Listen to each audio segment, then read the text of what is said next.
বেকী নৈৰ বুকু খান্দি কোনে চলাইছে অবৈধ বেহা দিনে নিশাই চলিছে ডাম্পাৰ এক্সকেভেটৰ অবৈধ খননক লৈ উদ্বিগ্ন বাক্সাবাসী NKTVৰ কেমেৰাত আবদ্ধ হৈছে এই দৃশ্য চালে আপুনি ভালদৰে বুজি পাব কি গতিত চলিছে বেকীৰ খনন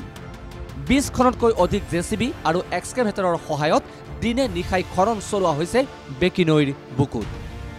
বাক্সাৰ গোবৰ্ধনা আৰু খাগ্ৰাবাৰীত বেকী নৈত এই অবৈধ খনন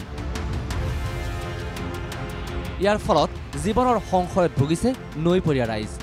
কাৰণ খননৰ বাবে বৃদ্ধি পাইছে খহনীয়াৰ প্ৰকোপ এইবোৰ দেখিও কিন্তু নেদেখাৰ ভাও ধৰিছে বন বিভাগে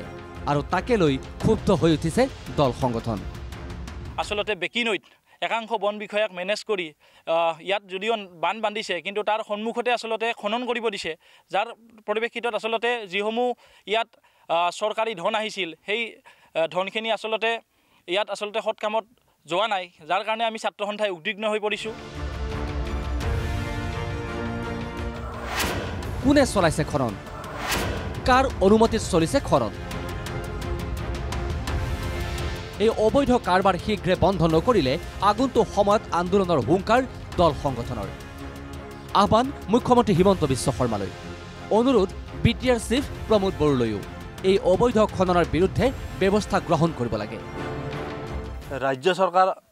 জৰিয়তে প্ৰশাসনিক বিষয়াৰ জৰিয়তে অনুৰোধ কৰিব বিচাৰিছোঁ যে অনতি পলমে এই খনন কাৰ্যত